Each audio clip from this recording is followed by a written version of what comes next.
What if some of the foods you eat every week are quietly contributing to how quickly your body ages? And I'm not talking about some exotic ingredient you've never heard of. I'm talking about foods sitting in millions of kitchens right now.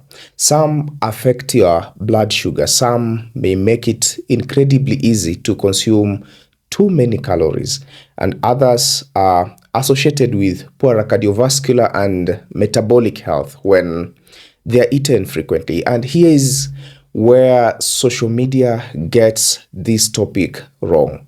You'll often hear some statements like this: never eat this food again. And that's not what I'm going to tell you. That's not what I'm going to talk about, because one burger isn't aging you. One slice of cake isn't destroying your collagen. And having chips on Saturdays doesn't suddenly make you biologically 5 years older. That is not what I'm talking about. What matters is what you eat repeatedly and when you do so over years. So today, let's look at 7 categories of foods worth paying attention to if you want to protect your metabolic health, your heart, your skin, and ultimately how well you age. And stay until number 7, because it's something many people consume every single day without even thinking of it as food. And so let's begin. Let's start with something many people eat regularly, and that is processed meats. And I want you to think about it in this manner. Think about it in form of sausages. Think about it in form of bacon. Think about it in form of hot dogs. Think about it in form of salami. Think about it in form of the processed delicious meats that you consume on a day-to-day basis. The problem isn't simply that meat exists. Processing often adds significant amounts of sodium, and some products are high in saturated fats. Most importantly, high consumption of processed meat has consistently been associated with increased risk of cardiovascular disease. It has also been associated with increased risk of type 2 diabetes and also what we call colorectal cancer. And remember what we are discussing in this series. Healthy aging isn't simply about having fewer wrinkles. It's about reaching your 60s, your 70s, and your 80s with your heart, your brain, your blood vessels, and metabolic health functioning as well as possible. So does that mean I ate a sausage this morning? Have I damaged myself? No, it doesn't mean that. It doesn't mean that. If you do that, frequency matters. The quantity of what you take matters. Your overall diet matters as well. The question isn't, have I ever eaten processed meat? The question that you should be asking yourself is, how much of my everyday diet is built around processed meat? Now, let's talk about fried chicken, French fries, donuts. These are deep fried foods, including chips that I know most people like, and other foods that are cooked in large amounts of oil. Again, frying isn't automatically poisonous. The problem is that deep fried foods, they are often extremely energy dense, and they are also frequently high in salt, and depending on how they're prepared, they may contain substantial saturated fat. And there's another issue here: repeatedly heated cooking oil. I talked about this in my previous video. When oils are heated over and over, particularly at high temperatures, they undergo chemical changes and what we call oxidation. And that's one reason the dark oil you sometimes see being used repeatedly in deep fryers isn't ideal. But here's an important distinction. Don't leave this video thinking all cooking oil is bad. That's incorrect, and that's not what I'm communicating. We have good evidence that replacing saturated fats with unsaturated fats can improve your cardiovascular risk. The bigger concern is a dietary pattern dominated by deep fried, energy-dense foods. Number 3, we talk about refined carbohydrates. And by this, I mean white bread. I mean pastries, the cakes that you take, the biscuits that you take as snacks, many sweet breakfast cereals that you consume on a day-to-day basis, and some highly refined snacks. Again, carbohydrates aren't the enemy. Your body uses glucose for energy, and it needs the energy for it to function properly. It needs whole grains, legumes, and fruits and vegetables, which all of them contain carbohydrates. The issue is refinement. When grains are heavily processed, much of their fiber and structure may be removed, and this can make them easier to digest rapidly. And many refined carbohydrates foods also come packaged with the following. They come packaged with added sugar, they come packaged with salt, they come packaged with fat, and lots of calories that end up accumulating or being dumped in your body. Compare a bowl of oats with a frosted pastry. Both contain carbohydrates. Metabolically and nutritionally, they are very different foods. That's why saying carbs are bad, or whichever statement that may sound like that, is almost meaningless. The better question is, which carbohydrates are bad and which carbohydrates are good?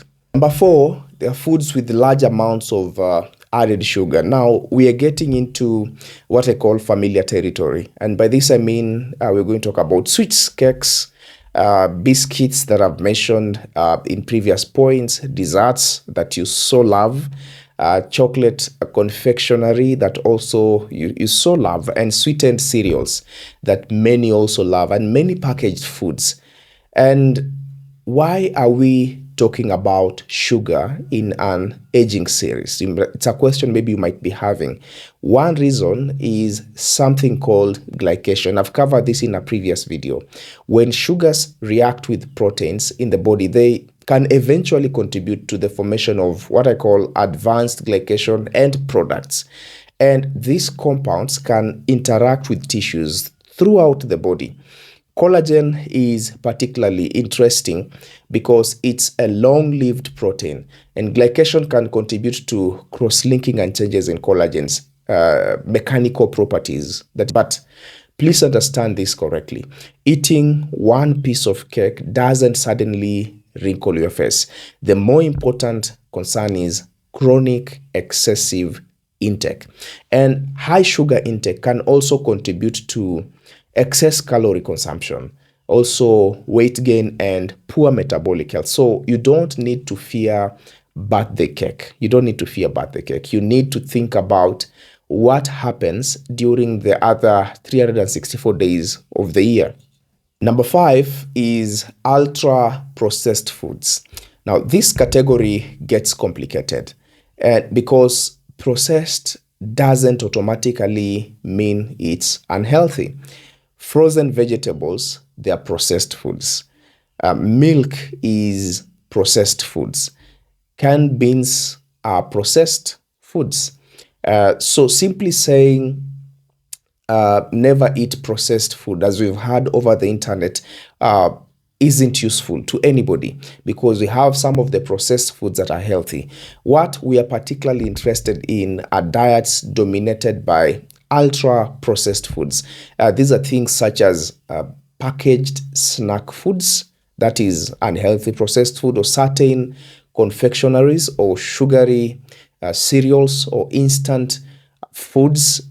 All these fall under processed foods that are unhealthy, or many fast food products, including sweetened beverages and heavily formulated convenience foods.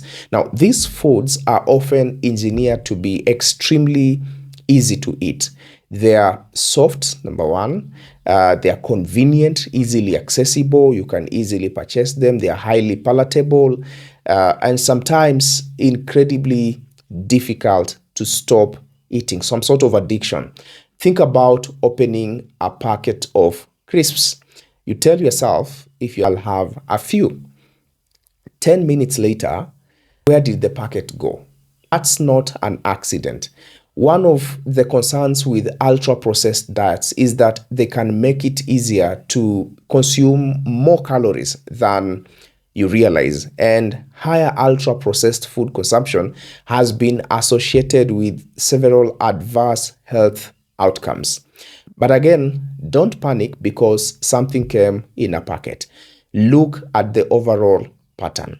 6, these are foods high in salt. Here's one that doesn't get nearly as much social media attention as sugar, and that is salt. Your body needs sodium. The problem is excessive intake of sodium. And much of the sodium people consume doesn't necessarily come from the salt shaker.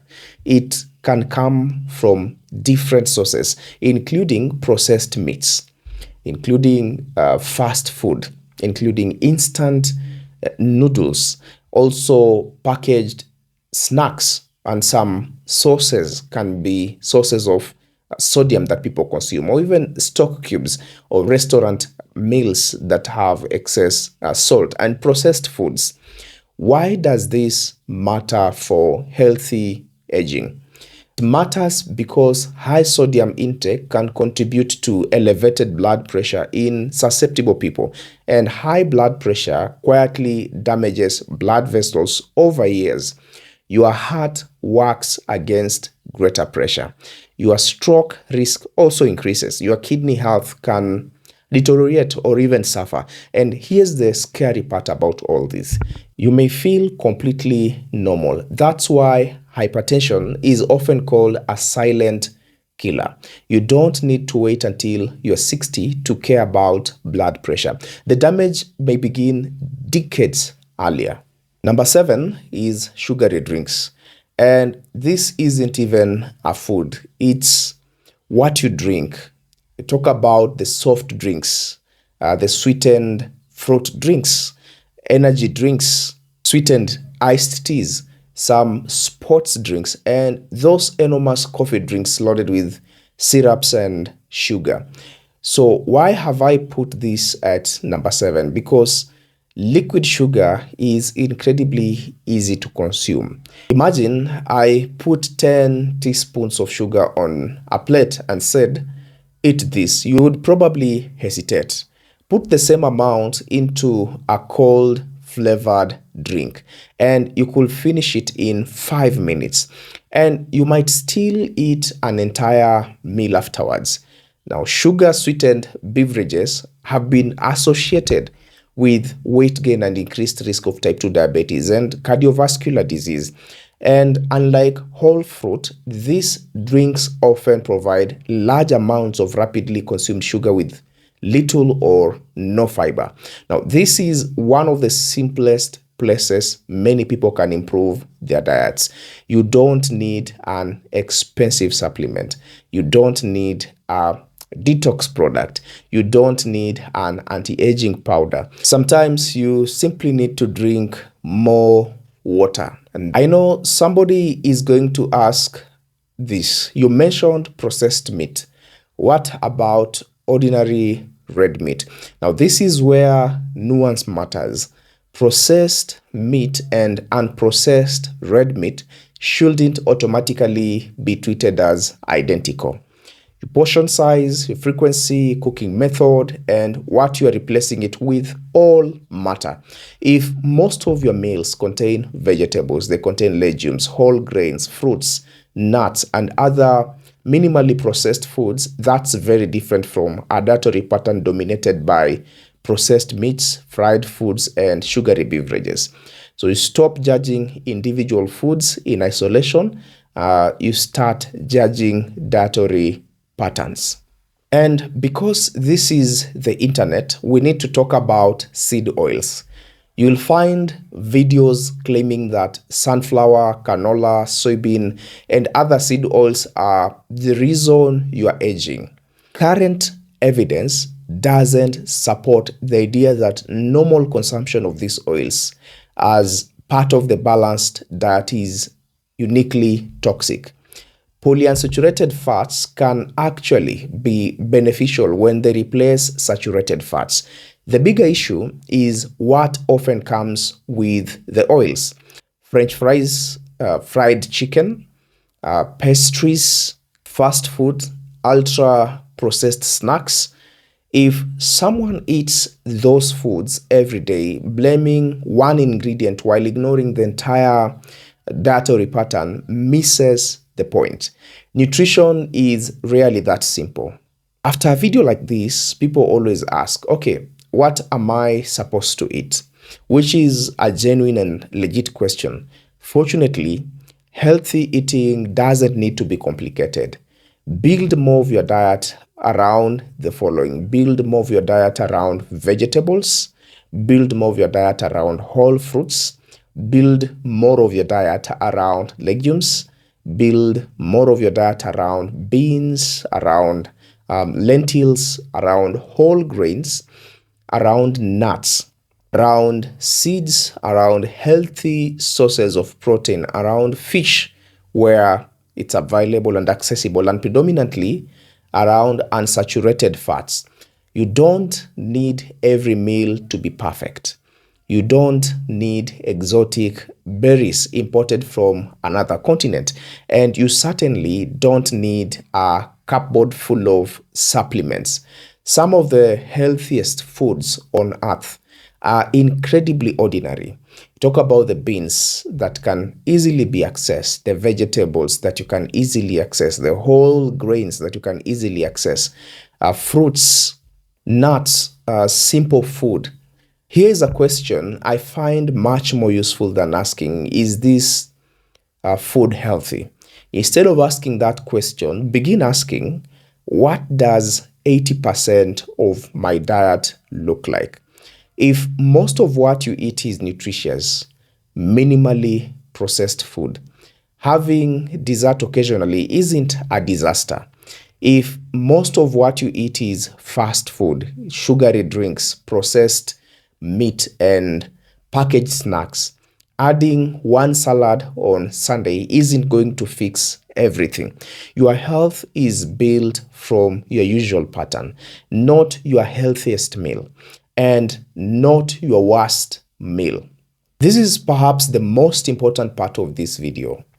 Don't become afraid of food. Social media has created an environment where almost everything is supposedly toxic, is supposedly inflammatory, is supposedly cancer causing, and also hormone disrupting or aging you. That's not a healthy relationship with nutrition.